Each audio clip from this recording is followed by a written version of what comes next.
First question is from Bruce, who's asking, is there any way back for selling music? This is a question for Bruce. Futuristic shit. It is futuristic shit, and I actually put this in myself. This wasn't a hashtag Ask Damo. This was a true question where Bruce Dickinson is my old business partner when we set up BIM, and I was on the phone to him a couple of days ago, and he just said to me, do you think there is any way back for selling music because of the history and where we're at the moment and music being free? Do you think there is any way back for bands to actually be able to monetize enough that their music to make a living from it? Now, the reason why I've put this in is because I think it's a question that is going to take time to answer, but here's my answer. I said to him, and I'm saying to you right now, when he asked me, is there any way back for selling music, or how do you sell music? My answer to you is this: you are asking the wrong question,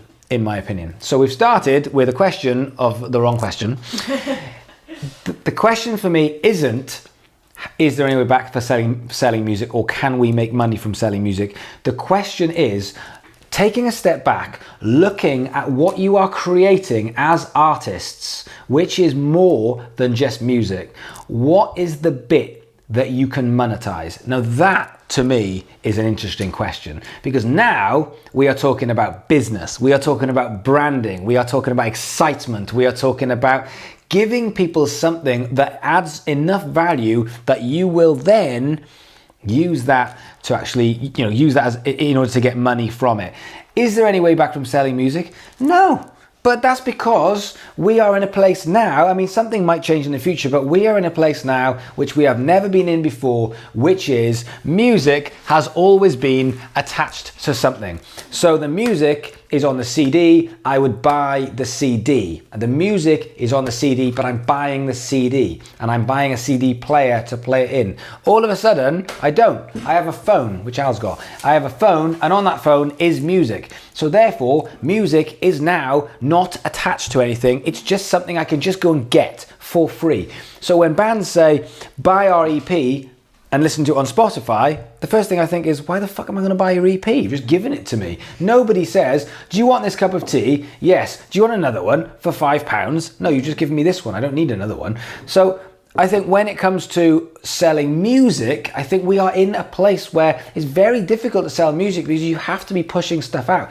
But if you look at other areas, merch, if you look at live tickets, if you look at, and with merch, I include CDs, I include vinyl, I include cassette tapes, I include those things in there. If you look at content, which I think is the new most valuable thing in the world, because content is something that you can hold for ransom. Content is something where you can build a brand in something and you can get everyone excited and everyone interested and everyone into what you do, and then you take it away. You literally just say, by the way, if you want this special bit over here, this is going to cost you money. And so, and there's always been ways that you can monetize once you've got a brand. For example, when you buy tickets, you buy a ticket and it's 50 quid to go and see a band. And they say, if you want a meet and greet, it's £1,000. And 10, 15 people in every city will go, yeah, I'll pay £10,000 to go and meet Lady Gaga or to go and meet Adele.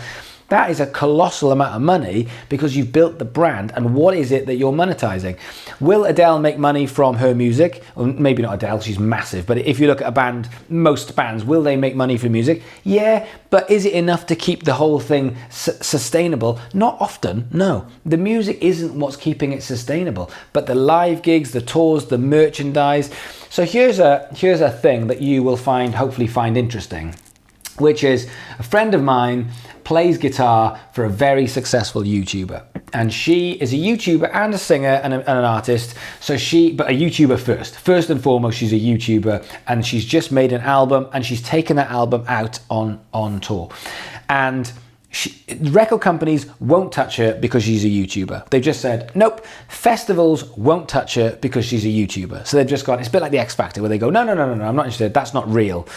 She's still a singer, she's still an artist, and she's still got a product. And it doesn't matter that record companies don't give a shit. It doesn't matter that festivals won't take her on, because what she's done is her and her manager have booked a tour of gigs, which are I think the O2 Academies. They've booked them. They've absolutely rinsed it, where they've actually hammered selling them out, like easily sold out.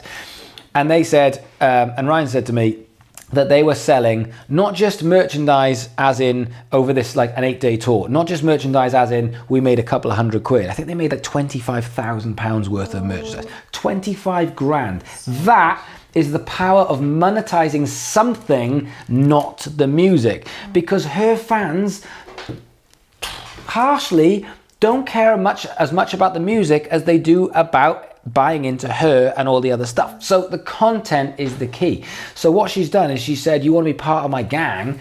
Now, it could be a meet and greet, which she does those as well, and you have to pay extra money to actually meet her and have a conversation and a picture. It could be that you're giving away something, you're giving away everything in order to monetize, you know, a subscription. It could be so many different things. But for me, the question is not, can you monetize the music? That's just one tiny aspect. I think now we've taken that away. That ship has sailed for the moment, until someone releases some new crazy way of listening to music that you have to actually, that it becomes on something.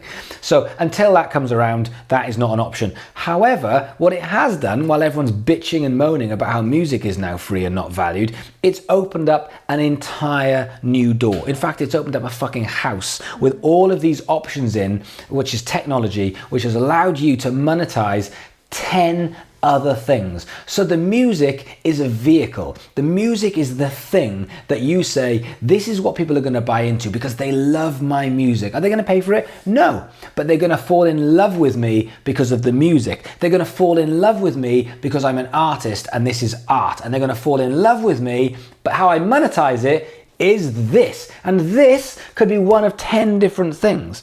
So what bands are doing is they're trying to monetize everything, and I don't think it's the way to do it. I think make fucking great music and just get it out there, and make content and get it out there and make people fall in love with you and say, by the way, the money is here. This is the pot. X marks the spot. There's the money. And I think that's the question we should be asking. Isn't, can we make money through music? It is, as a band and as an artist, how do we monetize what we do? I think that's the question. And I think there are many, many ways that you can do that. But it all comes down to the same thing, which is building love in what you do as an artist, in being an artist, in putting out music, in being a part of a club that people want to be a part of. And then you're just finding a few little things and saying, there's the brand, there's the logo, or there's the picture, or there's, you know, there's the meet and greets, or whatever it is. That's the bit you monetize. So it's monetizing sort of everything around the music. Yeah, why not? Like, yeah. Everyone's trying to monetize the music. Make the music fall in love with, people fall in love with it. Monetize other shit, and don't try and monetize everything. You know, it's the same thing when people ask me about going on tour. I can't make money going on tour. No, so. Like, when you put adverts out, you don't expect people to pay you for your advert, do you? Like, you say, I'm advertising, I have to pay for that. That's what tour is nowadays. Nowadays, tour is fun. It's a payoff. It's a way to reward your followers and your audience. But in which case, it's going to cost you money. But is it worth it if you can monetize it when you bring your next album out and sell that? Or you have that for free and you monetize it with merch, or you monetize it with something else? Is it worth it? Yeah. Yeah, I never thought of it like advertising. Yeah.